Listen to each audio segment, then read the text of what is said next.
I do firmly believe that confidence is definitely the foundation to being successful in so many different aspects of your life.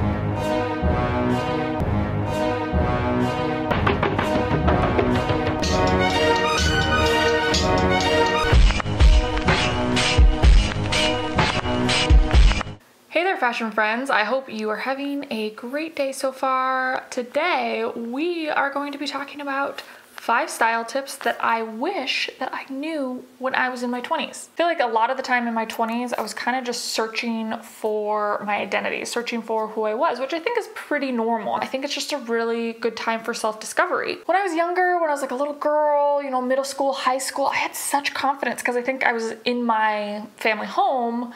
You know, my parents and my brothers and sisters really supported me as kind of this creative individual. So, you know, I had my family support system building me up and being like, yes, you're amazing. Yeah, you're going to be awesome. You know, my cheerleaders. So then, you know, this Minnesota girl, then moving out to California, to Southern California, you know, my confidence kind of took a little whopping.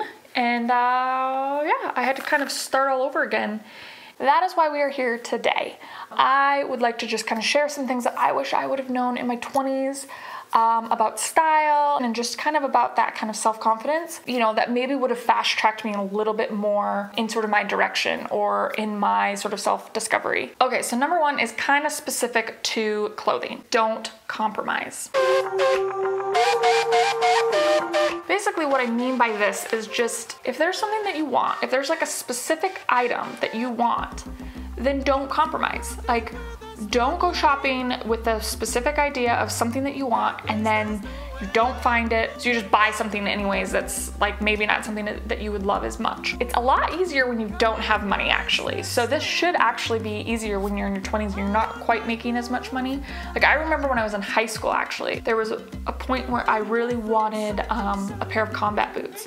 And like I was really into this, having this look of like maxi skirt with the slits on the side and then the combat boots. Like, this was like the look that I wanted so badly. And back then it wasn't as easy as just like popping online and Googling combat boots and, you know, a bunch of like 50 different, you know, retail stores would pop up with different combat boots. Like, you legit had to go to the mall and kind of scour the different stores and really, you know, look for the item that you wanted. You know, I went to so many different stores that kind of had something that maybe would work and whatever. I didn't care, you know, how long it took for me to get these. And I finally went to, I think it was Maurice's. I don't even know if they have Maurice's anymore, if they even like, maybe it's just like a Minnesota thing, I don't know. And I found the combat boots that I wanted. Yeah, it was just like a magical thing for me.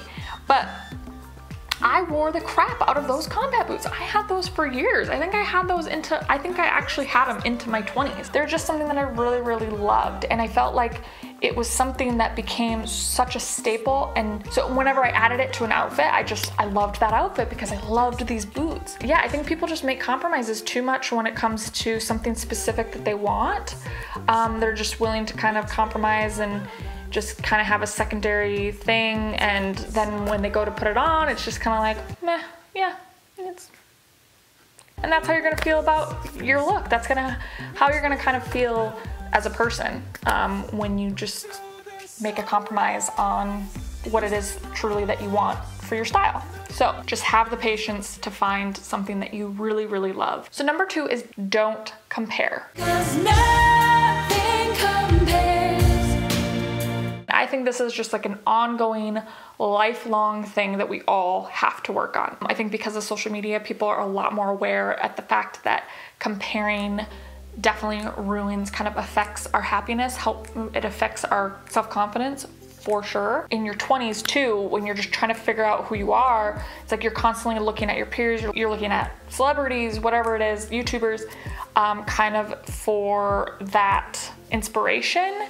And I think a lot of times it's super easy to compare. No one person is the same or will ever be the same. Because you also have to remember in a lot of different things, like if you're comparing yourself to somebody that's like a major, you know, blogger or influencer, they've got massive budgets, people are sending them these clothes, and their presentation is kind of like a rom-com, you know, like if you're comparing your realistic, your reality relationship to a rom-com, you are definitely gonna be unhappy and not secure, because that's not reality. Like, reality is not a rom-com. It's the same sort of thing. If you're comparing your style and your own personal aesthetic to people that are, you know, having these high-budgeted, curated lives on the social media, I mean, of course you're gonna have this self-doubt and kind of, again, let this chip away at your self-confidence. So I think it's just, yeah, it's very important to keep this in mind. And I don't think there's anything wrong with looking at people and feeling inspired by what they're doing and, you know, their different looks, and taking whatever it is, you know, you want to take away from it. Okay, number 3 is don't be a chameleon. By this, I mean, don't try to blend in with your surroundings. You know, there's a balance. Like, there's nothing wrong with being like, ooh, I really like this trend, so, you know, I'm gonna incorporate that into my own personal wardrobe. Or I really like what this girl is doing. I, you know, think I could do that, some version of that for myself. There's nothing wrong with that. But when you kind of start to try to fit into your surroundings, I think it then starts to make you not as confident as an individual. And I think that's really what it comes down to. It's supposed to be contributing to you being confident as an individual, not confident within this certain crowd. And I think for me in my 20s, it was really hard because I was working in the, you know, apparel fashion industry throughout my whole 20s. And I felt that for every different brand or company that I was working for, I kind of started to tweak my own style to sort of fit in with my surroundings. So it was confusing for me because I kept moving from, you know, style to style. And I don't think there's anything wrong with that either. I think it was really contributed to my style perspective that I have today. When you do figure out, you know, what it is that sets you apart from other people and what makes you an individual, then you can just really blossom. I know that sounds corny, but that's, yeah. And then I think when you go back to the crowd or back to the herd, you bring on a new fresh perspective, and it's almost like people see you more, people respect you more, people appreciate you more as an individual, where before they might have not even seen you because you're just blending in with everybody else. And so again, I feel like when you stop being a chameleon, it's crazy how it affects so many other things in your life, not even just on a style point of view. Like, I can actually remember back to, so this was when like the Ellie Goulding side shave look was real big, and so I was like, you know, I really want to shave the side of my head. Like, I really like that look. I really want to do it. My friend's like, you should do it. So I'm like, yeah, I'm gonna do it. I'm gonna shave my head. I'm gonna shave the side of my head. Kind of like the start of my awakening. So cut to, I decided to interview with this luxury high-end fashion brand. And, you know, I thought, oh shoot, like, should I kind of style my hair to cover up that, you know, shaved part of my head? Trying to figure out if I should be changing my whole look for this brand. And I thought, no, because that's not who I am. You know, I have a lot to offer. Basically just had that mindset of like, I have a lot to offer. This is who I am. If they don't like it, sorry. Yeah, and I ended up getting the job. I mean, obviously a lot went into it. You know, I had the background that fit for them. I, you know, did a good job with, you know, being able to present my skills.